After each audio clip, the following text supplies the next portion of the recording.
Le rendez-vous du midi sur Al24 News. Merci d'être avec nous pour cette édition. Voici les titres. En marge de la 78e session ordinaire de l'Assemblée générale des Nations unies, le président algérien Abdelmadjid Tebboune a rencontré le secrétaire général de l'ONU et plusieurs chefs d'État.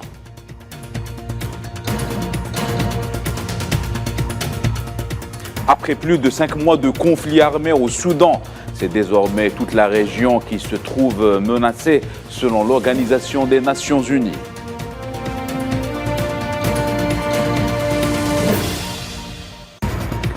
Dans les territoires occupés, un jeune Palestinien a été blessé par balle suite à l'incursion des forces d'occupation.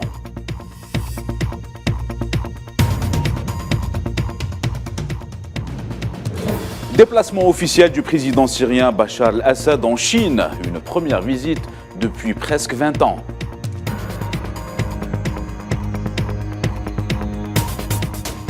Voilà pour les titres. Bonjour à tous. En marge de la 78e session de l'Assemblée générale des Nations unies qui se tient à New York, le président algérien Abdelmadjid Tebboune a rencontré le secrétaire général de l'ONU, Antonio Guterres, ainsi que le président de la 78e session de l'Assemblée générale, Denis Francis. La rencontre s'est déroulée au siège de l'ONU en marge des travaux de l'Assemblée, en présence du ministre des Affaires étrangères algérien, Ahmed Attaf, et du ministre de la Santé, Abdelhak Sayhi, et le représentant permanent de l'Algérie auprès des Nations unies, Ammar Benjama.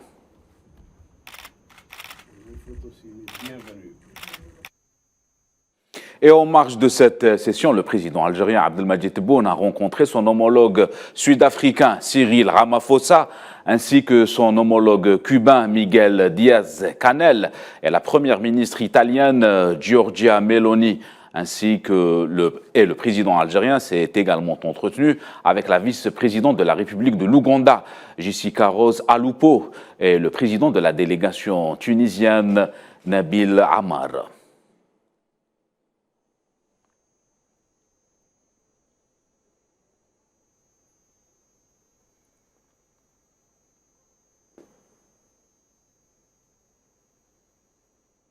Algerian Union Bank est le nom de la première banque algérienne ouverte à l'étranger.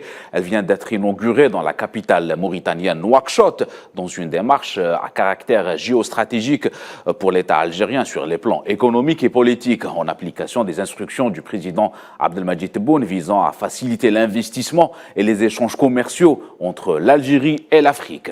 Les ministres algériens du Commerce et des Finances ont supervisé l'inauguration du nouvel établissement financier aux côtés de leur homologue mauritanien. Le siège de la nouvelle banque se situe au cœur de la capitale mauritanienne, Nouakchott.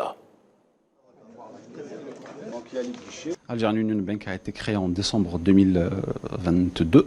Elle a pour mission d'aider ici à l'installation d'exportateurs algériens pour qu'ils exportent leurs produits algériens ici en Mauritanie. On a aussi l'objectif de financer également les hommes d'affaires mauritaniens. Algerian Union Bank est doté, faut-il le rappeler, d'un capital social de 50 millions de dollars. On a une partie expatriée des employés algériens, mais la plupart sont nationaux ici. On a l'ambition d'aider, comme je le disais, à ce qu'on accentue les échanges aujourd'hui qui sont très intéressants entre l'Algérie et la Mauritanie. Et pour le ministre des Finances algérien, Aziz Faïd, l'ouverture de cette banque conjugue les efforts de l'Algérie pour une plus grande ouverture sur les relations internationales. L'inauguration de l'Algerian Union Bank témoigne de la volonté et de l'importance que porte l'Algérie, à sa tête le président Abdelmadjid Tebboune, pour une plus grande ouverture de nos relations africaines, ainsi qu'une participation active et efficace, avec croissance et prospérité à la clé. Au Nigeria, au moins 8 terroristes présumés ont été tués dans une frappe aérienne lancée par l'armée nigériane dans l'état de Borno, dans le nord-est du pays. C'est ce qu'a annoncé Edouard Kabouete, porte-parole des forces aériennes nigérianes. Dans un communiqué, une frappe aérienne avait atteint avec succès un repère de terroristes dans le village de Baranga, dans la zone administrative de Marté. Selon la même source, un camion mitrailleur appartenant aux terroristes a également été détruit durant l'attaque. Nous vous le disions en titre, pour l'Organisation des Nations Unies, le conflit au Soudan est une menace pour toute la région, ainsi qu'une situation humanitaire désastreuse où des millions de personnes, en particulier à Khartoum et à Darfour et au Kordofan, n'ont pas accès à la nourriture, l'eau et aux soins de santé. Pour rappel, depuis plus de 5 mois, le conflit armé oppose l'armée régulière du général Al-Burhan aux forces de soutien rapide dirigées par Hamdan Daglo.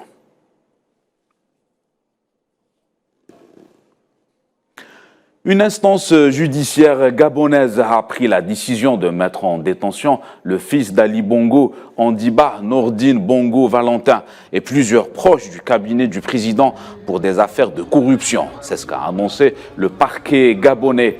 A noter que le président Ali Bongo a été destitué de son poste après l'annulation du scrutin présidentiel du mois d'août dernier.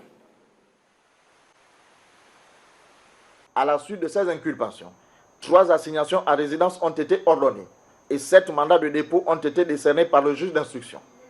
C'est le lieu de rappeler ici que les enquêtes se poursuivent et pourraient déboucher sur des inculpations supplétives. D'autres interpellations sont en cours.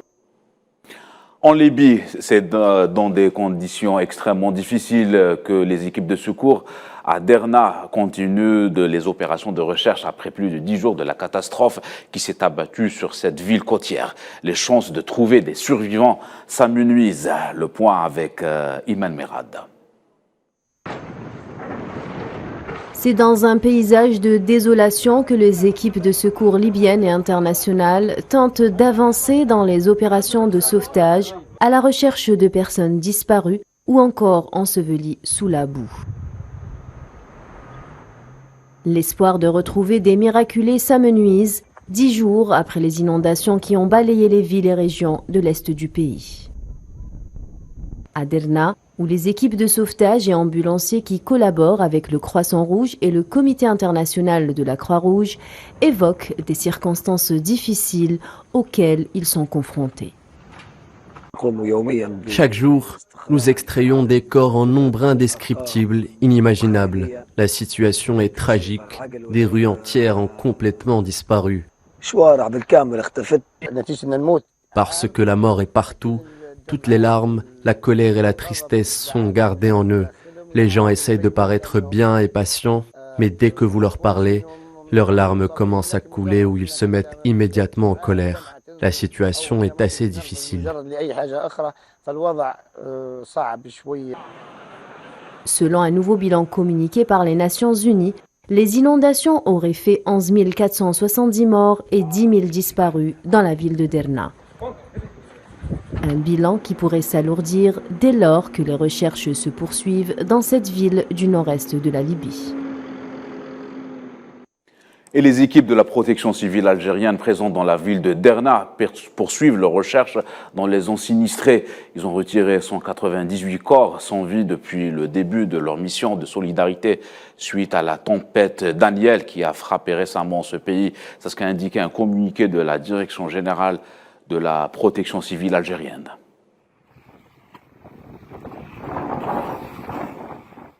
Et la chef de la mission du Haut-Commissariat des Nations Unies pour les réfugiés en Libye, Assir Al-Madayin, a appelé la communauté internationale à soutenir les efforts de secours en Libye suite aux inondations meurtrières qui ont dévasté une partie de la région orientale du pays. Des milliers de personnes ont tout perdu, notamment leurs proches, et beaucoup de gens avaient été déplacés. Ils ont besoin de tout le soutien qu'ils peuvent obtenir et surmonter cette tragédie, a noté la responsable onusienne dans un communiqué publié sur le site internet du HCR. Dans les territoires occupés de la Palestine et pour le 6e jour consécutif, les autorités de l'occupation poursuivent la fermeture du point de passage d'Erez au nord de la bande de Gaza, empêchant les citoyens d'entrer et d'y sortir, selon des sources palestiniennes.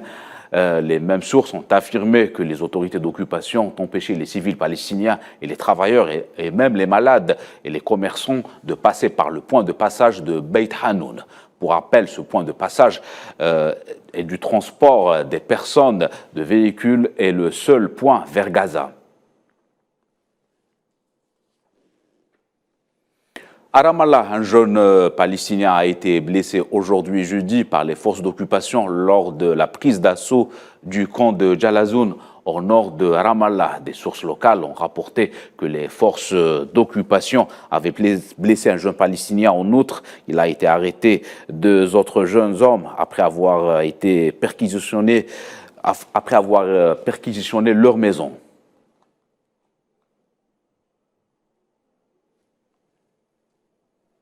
Le président syrien Bachar al-Assad entame dès ce jeudi une visite officielle en Chine, la première dans ce pays depuis presque 20 ans, destinée à obtenir davantage de soutien financier de Pékin pour la reconstruction. La dernière visite de Bachar al-Assad en Chine remonte à l'année 2004. Il s'agissait de la toute première d'un dirigeant syrien depuis l'établissement des relations diplomatiques entre Pékin et Damas en 1956. Selon la porte-parole du ministère chinois des Affaires étrangères, Pékin aspire à porter les relations bilatérales entre la Chine et la Syrie à un nouveau niveau.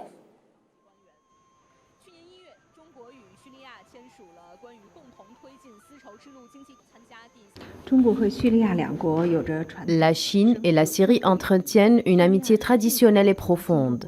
La Syrie a été l'un des premiers pays arabes à établir des relations diplomatiques avec la République populaire de Chine et l'un des promoteurs du rétablissement du siège légitime de la Chine aux Nations Unies. Depuis l'établissement des relations diplomatiques il y a 67 ans, les relations entre la Chine et la Syrie se sont développées de manière saine et stable. Le président syrien Bachar al-Assad attache également une grande importance au développement des relations entre la Chine et la Syrie. Il s'agit de sa 2e visite en Chine depuis son accession à la présidence. Direction le Haut-Karabakh, où la situation est tendue depuis 2 jours entre Yerevan et Bakou. Le Premier ministre arménien Nikol Pachinian a affirmé que son pays n'était pas impliqué dans la préparation du texte d'un accord de cessez-le-feu au Haut-Karabakh et que l'Arménie n'a plus de troupes militaires au Karabakh depuis le mois d'août 2021.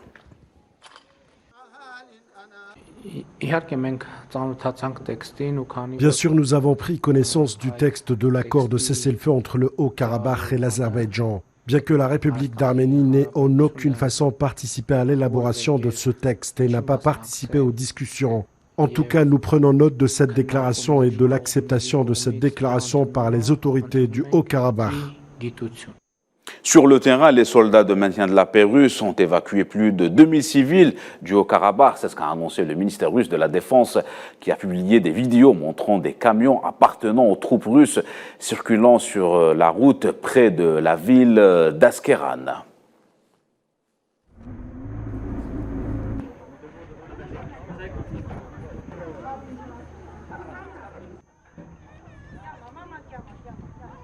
Dans ce contexte, le président russe Vladimir Poutine a affirmé que la Russie était en contact avec toutes les parties du conflit du Haut-Karabakh et que Moscou espère parvenir à un règlement pacifique de la situation au Haut-Karabakh. Nos soldats de la paix travaillent très activement avec toutes les parties impliquées dans ce conflit. Ils font tout pour protéger les civils. Il y a plus de 2000 civils dans notre camp de base principal. Plus de 1000 d'entre eux sont des enfants. Je le répète, nous sommes en contact très étroit avec toutes les parties du conflit. Avec les autorités d'Erevan, Stepanakert et Bakou, j'espère que nous pourrons parvenir à une désescalade et à une solution pacifique. La présidente du Conseil italien, Giorgia Meloni, a considéré l'intervention des Nations Unies en matière de lutte contre l'immigration clandestine comme étant impérative. La présidente du Conseil a évoqué le besoin de conventions structurelles avec les pays de départ pour arrêter les opérations d'immigration clandestine et lutter d'une manière plus décisive contre la traite des personnes. C'est la fin de cette édition. Merci à vous de nous avoir suivis. Excellent après-midi à tous.